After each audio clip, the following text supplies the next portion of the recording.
And I'm sorry, were you sent out of an organization? Yes, we were with Pioneers. Okay. Pioneers tries to focus on those places with the fewest churches and Christians. And, Bosnia, even before the war, there was a handful of fledgling churches there, but overwhelmingly unreached. And Sarajevo, of course, was a Muslim city. It became more Muslim during the war as Serbs and Croats left. And even today, it would be more Muslim than it was before the war. The story of that time actually was written into a book. Is that correct? Yeah, we wrote a little book called Overwhelming Minority. Okay. And, I think the thing to remember about ministry in a place like Bosnia, that the Serbs are traditionally Orthodox Christians, and the Croats are traditionally Catholic Christians.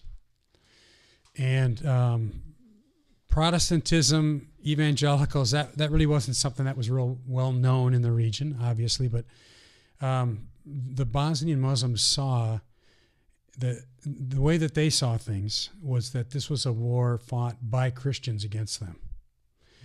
And so, you not only had to explain the gospel, but you had to also overcome this idea that Christianity represented the enemy of the state.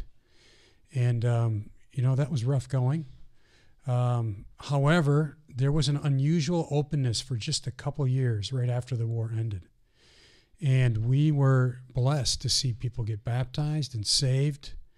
We saw Serbs, Muslims, and Croat background people all come together in a fellowship. It wasn't without problems. It would be incorrect to portray it as this happy little Christian band where everything was forgiven and we just move on from there, because there were deep hurts. And, we dealt with that in the life of the church.